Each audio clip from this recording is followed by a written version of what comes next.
নমস্কার বন্ধুরা, সীমাস কিচেন থেকে সবাইকে স্বাগত। আজকে আমি শেয়ার করব গণেশ চতুর্থী চলে এসেছে, তাই গণেশ ঠাকুরের প্রিয় মতিচুরের লাড্ডু। সাধারণত আমরা বাজার থেকে কিনে ঠাকুরের ভোগ দিই, কিন্তু একটু চেষ্টা করলে বন্ধুরা বাড়িতেই বানিয়ে ফেলা যায়। তো আমি দেখো মতিচুরের লাড্ডু বানিয়েছি। তোমরাও ইচ্ছে করলে আমার ভিডিওটি দেখে এরকম মতিচুরের লাড্ডু বানিয়ে ঠাকুরের পুজো দিতে পারো। তাহলে চলো বন্ধুরা, ভিডিওটি স্কিপ না করে দেখতে থাকো আমি এই লাড্ডু কিভাবে তৈরি করছি। আমি এই বোঁদেগুলো আগেই ভেজে নিয়েছি। বন্ধুরা, আমি কিভাবে বোঁদে তৈরি হয় তার ভিডিও তোমাদের কাছে শেয়ার করেছি, তোমরা চাইলে সীমাস কিচেনে গিয়ে দেখে নিও। সেই জন্য আমি আর নতুন করে বোঁদে কিভাবে তৈরি করতে হয় দেখালাম। একটা ননস্টিকের কড়াই বসিয়ে দিয়েছি, 1 চা চামচ মতো ঘি দিলাম।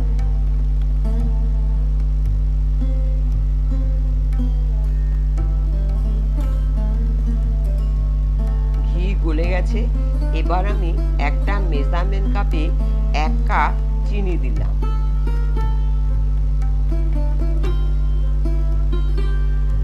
আর যে কাপে চিনি নিয়েছি সেই কাপে 1 কাপ মতো জল দিলাম। খুব বেশি জল দেব না, 1 কাপ চিনির জন্য 1 কাপ জলই যথেষ্ট।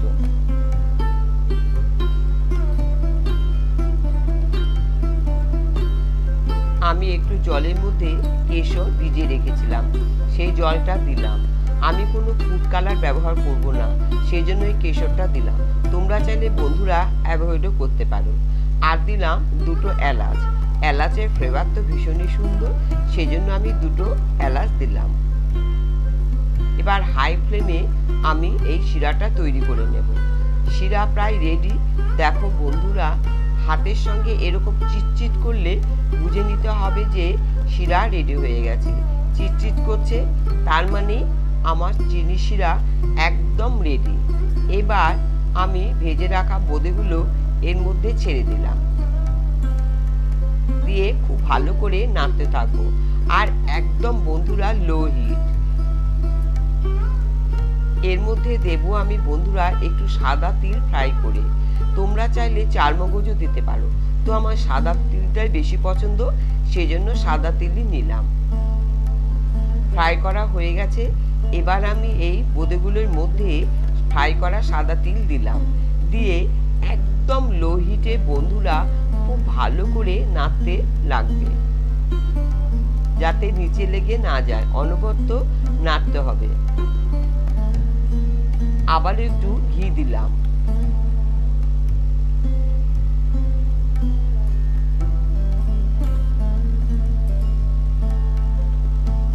লাড্ডু বানানোর মতো একদম রেডি। এবার বন্ধুরা দেখতে থাকো আমি কিভাবে সব লাড্ডুগুলো তৈরি করে ফেলছি।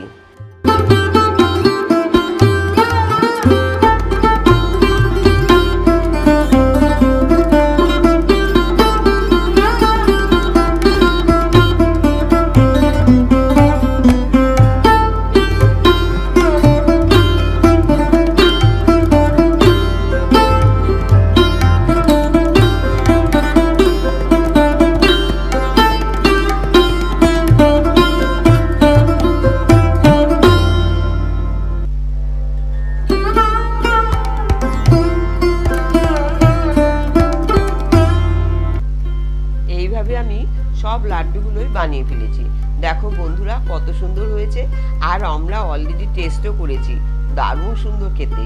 বন্ধুরা তোমরা চাইলেও কিন্তু এইভাবে মতিচুরের লাড্ডু বানিয়ে ফেলতে পারো, আর অন্যদেরকেও শেয়ার করতে পারো। তাহলে বন্ধুরা আজকে এখানেই শেষ। আবার তোমাদের সঙ্গে দেখা হবে অন্য কোনো রেসিপি নিয়ে।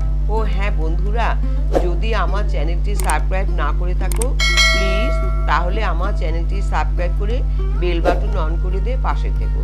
বন্ধুরা ভালো থেকো, সুস্থ থেকো। আবার দেখা হবে পরবর্তী কোনো রেসিপি নিয়ে।